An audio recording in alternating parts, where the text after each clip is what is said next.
తాకట్టులో ఉన్న బంగారాన్ని విడిపించి ఆ రోజున్న మార్కెట్ ధర కట్టి మిగిలిన డబ్బును మీకు అందిస్తుంది కొమ్మూరి గోల్డ్.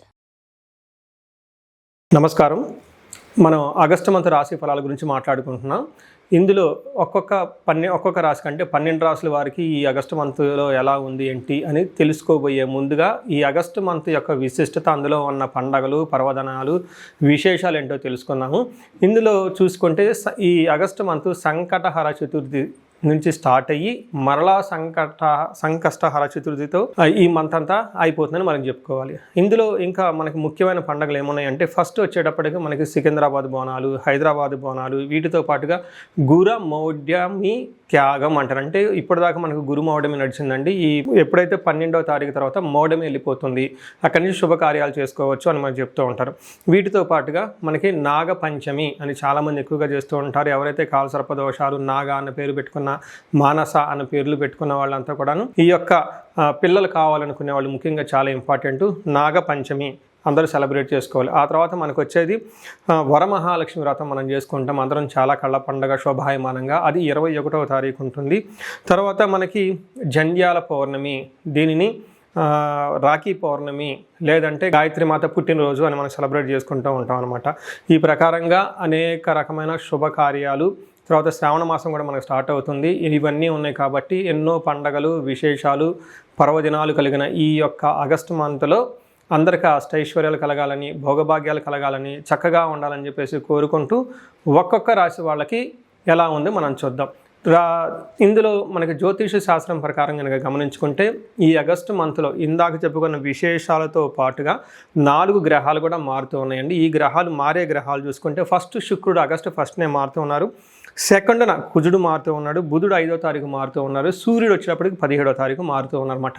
ఇలా 4 గ్రహాలు ఈ ఆగస్టు మాసంలో మారటంతో 12 రాశుల వారికి ఎలా ఉంది ఏంటి అనేది మనం చూద్దాం.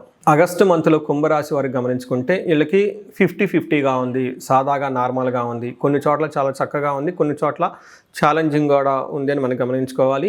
డీటెయిల్స్ చూసుకునే ముందు ఇందులో ఉన్న నక్షత్రాలు ధనిష్ట 3-4 పాదాలు, శతభిషం 1-2-3-4 పాదాలు, పూర్వభద్ర 1-2-3 అంతా కుంభరాశిలో ఉన్నారని గమనించాలి. అయితే పేరు బలం బట్టి చూసుకుంటే ఎవరి పేరైతే ఫస్ట్ అక్షరం అందరూ కామన్గా పిలిచే పేరు, అంటే బాగా సర్టిఫికేట్లో వీర వెంకట సత్యనారాయణ అలా కాదు, అందరూ మిమ్మల్ని ఎక్కువగా ఏ పేరుతో పిలుస్తారు ఆ పేరులో ఫస్ట్ అక్షరం గనక గు, గే, గో, సా, సి, సు, సే, దో అన్న లెటర్స్ అంతా ఎవరైనా ఉంటే కుంభరాశి కింద వస్తారని గమనించుకోవాలి. ఎక్కువగా తెలుగు రాష్ట్రాల్లో ఈ కుంభరాశిలో పేరు బలం ప్రకారం ఎక్కువ ఉంటారు. సీన్ అని చాలా కామన్గా ఉంటూ ఉంటారు. సుబ్బారావు అని చెప్పేసి చాలా పాపులర్ పేర్లంతా ఇందులో పేరు బలం ప్రకారం కుంభరాశిలో ఉండేవాళ్ళు ఎక్కువగా ఉంటారు. ఇందులో గ్రహాల యొక్క స్థితిని బట్టి మనం గమనించుకుంటే వీళ్ళు ఏళ్ళనాటి యొక్క శని ప్రభావం నుంచి స్లోగా బయటకు వస్తూ ఉన్నారు. గురు బలం కొంచెం తక్కువగా ఉంది. ఏదైనా పనులు చేసేటప్పుడు ఆలోచించి కొంచెం 1-2 సార్లు ఇది ఇంపార్టెంటా లేదంటే బ్యాక్గ్రౌండ్ వెరిఫికేషన్ చేసుకొని 1-2 సార్లు రెడీ చేసుకొని మాత్రమే ముందుకెళ్ళండి. తొందరగా మాత్రం ముందుకెళ్ళద్దు ఎలాంటి విషయాల్లో కూడాను.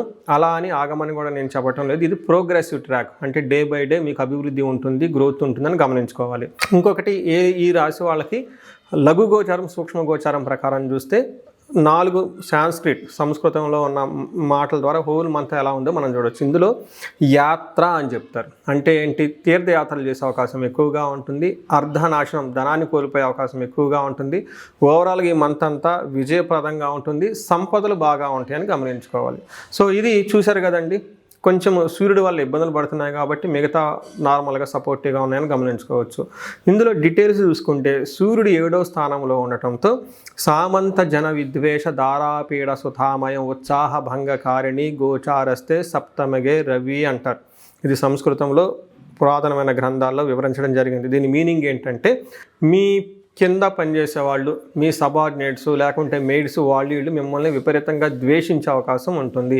అంటే ఇప్పటిదాకా మీరు ఏదైనా పని చెప్తే లాయల్గా హంబుల్గా చేసేవాళ్ళు మిమ్మల్ని ద్వేషించే అవకాశం ఎక్కువగా ఉంటుంది. ధారాపీడ సుతామయం అంటే భార్యకి హెల్త్ ప్రాబ్లం వచ్చే అవకాశం ఎక్కువగా ఉంటుంది. పుత్రులకు కూడా హెల్త్ ప్రాబ్లం వచ్చే అవకాశం ఎక్కువగా ఉంటుంది. ఉత్సాహ భంగకారిణి, మీ దగ్గర మంచి ప్లాన్స్ అవన్నీ ఉంటాయి.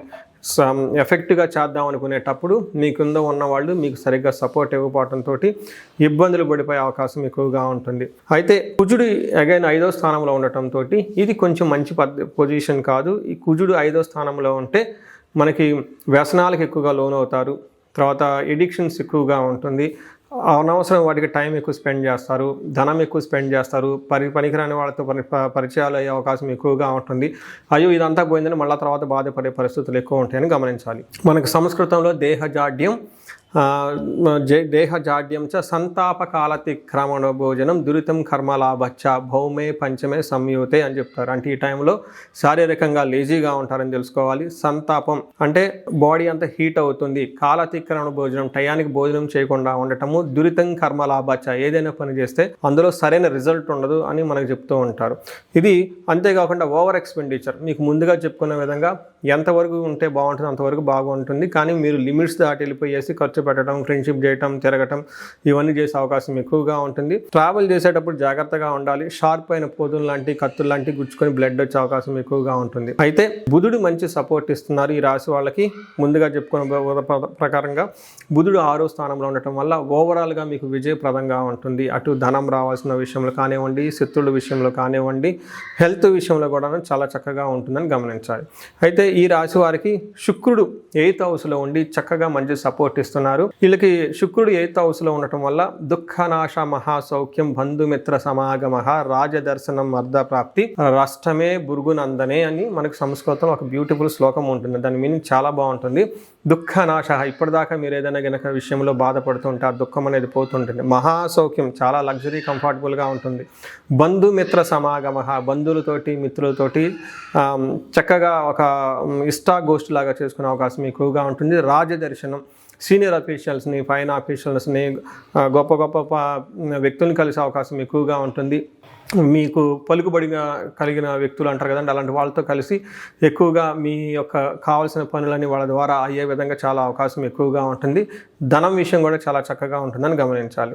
సో టోటల్గా చూసుకుంటే టయానికి మంచి ఫుడ్ తింటూ చక్కగా ఉంటారని గమనించాలి. మీరు ఓవరాల్గా చూసుకుంటే ఫస్ట్ 2 గ్రహాలు కొంచెం యావరేజ్గా ఇబ్బంది పెట్టినా తర్వాత 2 గ్రహాలు మంచి సపోర్ట్ ఇస్తున్నాయని చెప్పుకోవాలి. ఇందులో మన నక్షత్రం ప్రకారం చూసుకుంటే ధనిష్ట నక్షత్రం వాళ్ళకి జయప్రదంగా ఉంటుంది. రాజ్య లాభం, ప్రమోషన్స్ వచ్చే అవకాశం ఎక్కువగా ఉంటుంది. వస్త్ర లాభము, క్లోత్స్ అంతా బాగుంటుందని గమనించాలి.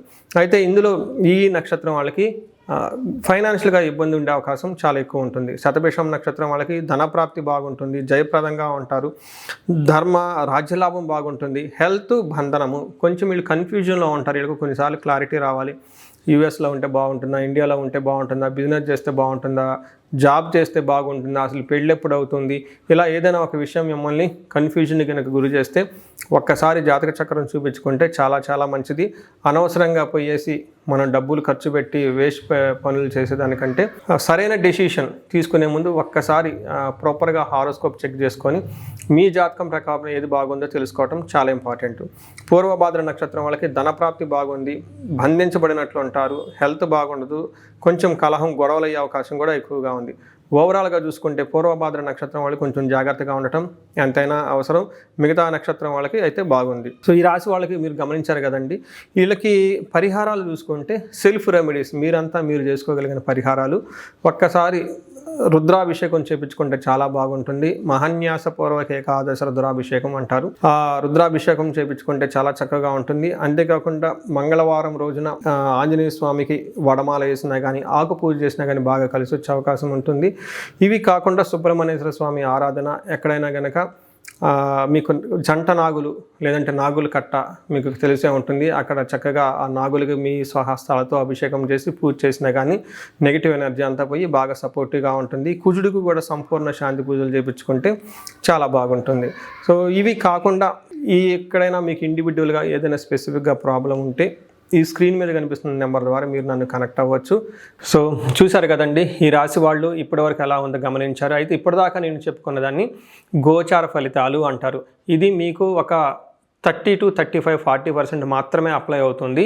ఇండివిజువల్గా మీ యొక్క జాతకాన్ని చూపించుకుంటే దాంట్లో మిగతా 50-60% మనకు ఎలా ఉంటుందో తెలుస్తుంది. టోటల్గా మీ యొక్క ఇండివిజువల్ జాతకాన్ని చూడటం ప్లస్ ఇది 2 కలుపుకుంటే కరెక్ట్గా యాక్యురేట్గా ప్రిడిక్షన్ వస్తుంది.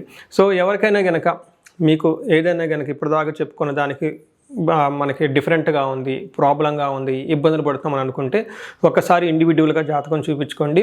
ఈ జనరల్గా నేను ఒక రీసెర్చ్ చేస్తున్నాను. 40 years +or-5 అంటే ఎవరికైనా 35 to 45 ఈ ఏజ్ బ్రాకెట్లో ఉండి మీకు సక్సెస్ఫుల్గా ట్రాక్ రికార్డు ఉంది లైఫ్లో, అంటే బాగా చక్కగా చదువుకున్నారు, చక్కగా మేనేజర్ లెవెల్ ఒక పొజిషన్లో ఉన్నారు, ఈ వయసులో అగైన్ అరౌండ్ 40, 45, 50 ఇలా ఈ ఏజ్లో కనుక ఉండి మీకు సడన్గా లైఫ్లో గ్యాప్ వచ్చిందంటే, అంటే ఒకవేళ జాబు పైన అన్ఎక్స్పెక్టెడ్గా, లేదంటే బిజినెస్లో విపరీతమైన లాసులు వచ్చినా, లేదంటే వేరే కారణాల వల్ల లైఫ్లో మీరు ఆగిపోయినట్లు కనుక ఫీలింగ్ వస్తే ఇండివిజువల్గా మీ జాతకం చూపించుకోవడం చాలా ఇంపార్టెంట్.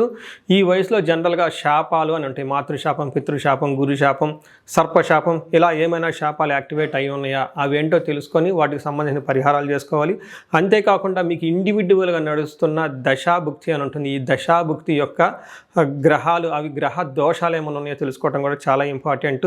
సో ఈ ఏజ్ బ్రాకెట్లో ఎవరైతే ఉన్నారో 40 ± 5 ఇయర్స్ కెరియర్లో స్లో అనుకున్న వాళ్ళు ఇండివిజువల్ జాతకం చూపించుకొని ఇలా టోటల్ హారోస్కోప్ని స్కాన్ చేయించుకొని అందులో శాపాలు ఏమైనా ఉన్నాయా, గ్రహ దోషాలు ఏమైనా ఉన్నాయా, అవి సంబంధించిన బ్లాకేజెస్ ఉంటే అవి పరిహారాలు చేసుకోవటం వల్ల తొలగించుకుంటే లైఫ్ అనేది చాలా స్మూత్గా ముందుకెళ్తుందని మీరు తెలుసుకోవాలి. సో ఇంకా కొంతమందికి ఏమైనా కనుక సమస్యలు ఉంటే సమస్యకు సంబంధించి కూడా పరిష్కారాలు మనం చూసుకోవచ్చు. ఎవరికైతే ధనానికి బాగా ఇబ్బంది పడిపోతున్నారో స్వర్ణలక్ష్మి విశేష హోమం చేయించుకోవటం, కుబేర పాశుపతం చేయించుకోవటం చాలా ఇంపార్టెంట్. ఎవరికైతే భార్యాభర్తల మధ్య అన్యోన్యత తక్కువగా ఉండి ఇబ్బంది పడుతున్నారో అన్యోన్య దాంపత్య పాశుపత అభిషేకం, ఫ్యామిలీలో సరైన అట్మాస్ఫియర్ లేదు, అంతా గొడవలుగా ఉంది, శత్రు బాధలు ఉన్నారంటే చండీ హోమం, చండీ పారాయణం చేయించుకోవటం, ఎవరికైతే హెల్త్ సరిగ్గా ఉండదు అనుకున్నారో ఆయుష్ సూక్తము, ఆయుష్ హోమం, మృత్యుంజయ హోమం చేయించుకోవటం, ఇలా ఎలాంటి మీకు ఇండివిజువల్గా ఏదైనా కనుక సమస్యలున్నా, రకరకాల సమస్యలు ఉంటే ఆ యొక్క సమస్య నుంచి బయటపడడానికి ఒక్కసారి జాతకం చక్రం చూపించుకొని దానికి కారణం ఏంటో తెలుసుకొని తగు పరిహారాలు చేసుకుంటే ఈ సమస్యల నుంచి చక్కగా బయటపడే అవకాశం ఎంతో ఉంటుంది. సో ఈ రాశి వారికి అష్టైశ్వర్యాలు కలగాలని, భోగభాగ్యాలు కలగాలని, అందరూ చక్కగా ఉండాలని చెప్పేసి కోరుకుంటున్నాను. నమస్కారం.